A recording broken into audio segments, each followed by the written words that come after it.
Welcome back. I'm Stephanie Rule. We are talking about the brand new book, Fire and Fury, a book that paints a troubling portrait of the Trump White House and the president himself. I want to bring in a man who knows the White House and the president well, Anthony Scaramucci, former White House communications director. Anthony, welcome. It's great to be here. It's fire and fire, fury and fury. Go ahead, Steph. All right. Well, I understand you just spoke to the president minutes ago. No, I didn't, actually. You didn't? I was on hold. Ah, so you didn't speak to him? No. I see that. That's real news. See that? Not there exaggerating you go. my real relationship. News, you did not get to speak to him. That. Yeah. Let's talk about how you feel, because 9 months ago was really, really rough for you. You got tossed out of the White House. Steve Bannon treated you really badly. Do you feel vindicated? It was 6 months ago. Actually, okay, 6 months ago. See, I count every day now in my life, right? Because I was there for 11 days, not 10, right? So, or 954,000 seconds. You could say it that way. Do you feel vindicated? Are you doing the rerun? It's really not about vindication, right? Like, so when you run a business or you're trying to help a team, you don't need to feel vindicated. What you need to do is get the team working right, and you need to create some level of functionality among the teammates. And so for me, I don't necessarily feel vindicated as much as I would like Steve to knock it off and rejoin the team. Okay, Hold on. Let me when finish. You say rejoin the team, what does that mean? I think that he has a voice in the Republican Party. And I think he needs to knock it off, okay? The way this should work is the president won the election. He's effectively the head of the Republican Party. There are many different factions inside the Republican Party. Some of us have different philosophical views, different personal views towards each other, but let's subordinate all that nonsense and work for the president and knock it off. Anthony, you said 6 months ago that you think Steve Bannon tries to suck his own penis, and now you're saying he should, get on board, get on the team? So let's talk about that, because you want to bring that up. It's MSNBC, my favorite network. No, but Anthony, want to talk about that. Say, let's get him back on the team. Let's be honest about how you feel. Well, first of all, I have never come on a show where I'm not honest about how I feel. And if you want to go back to that interview and you want to take out the expletives and see what I said about Steve and look at the president's declaration yesterday, they're fairly similar. So I think I have the right read on the guy. And so there's two things you can do with a guy like that. You can either excise him and shun him, which I don't think is the best recommended strategy, or you can tell him to knock it off and bring himself back into the fold. What I said about the guy 6 months ago and what the president said about him yesterday, that he's focused on himself and he's focused on his own brand. Okay, that's a foolish way to be if you're trying to create functionality and you're trying to help the president pursue his own agenda. And Donald Trump Jr. actually said that just yesterday and came to your defense on Twitter and said, take the curse words out. Anthony Scaramucci was right. So while you haven't spoken... Okay, but let's talk about him for a second, okay? So he is a great American, Donald J. Trump Jr.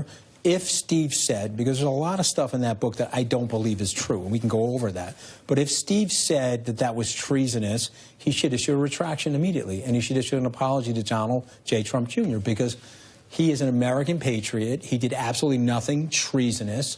We can talk about the judgment of having the meeting or not having the meeting. I'm sure he regrets having the meeting, but he's not treasonous. Okay, what does it mean to say, though? It's an obnoxiously wrong thing to say about somebody whose family has put everything on the line for America. So I think it's wrong. What does it mean to say someone is a great American patriot? Because I would think that if I was in Donald Trump Jr.'s position and I was offered that kind of information about Hillary Clinton, being an American patriot, I would respect our federal government and I would have contacted the FBI. Don't be a Monday morning quarterback. I'm not being a Monday morning quarterback. Because, at the end of the day, we all say certain things and then certain other things happen. Okay, you brought up my interview, so let's talk about my interview.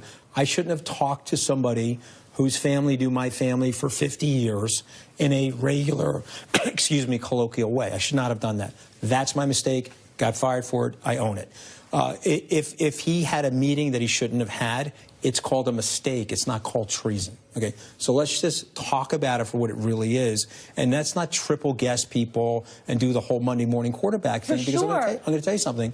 People in certain high stress decision-making situations, they sometimes make a mistake.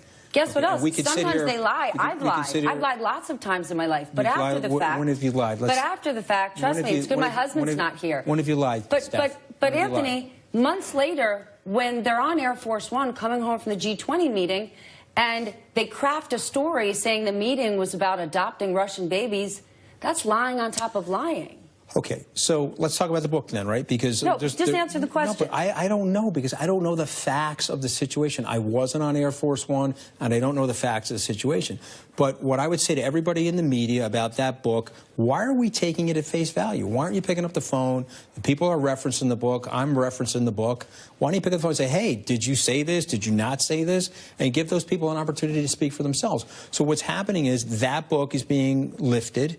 All the great juicy excerpts are being lifted to promote the book, but a lot of it's nonsense. Michael Wolff, in many ways, wrote a nonsensical book. He's trying to say that the president didn't want to win the American presidency. He's trying to say that we all thought he was going to lose, and we thought losing was winning.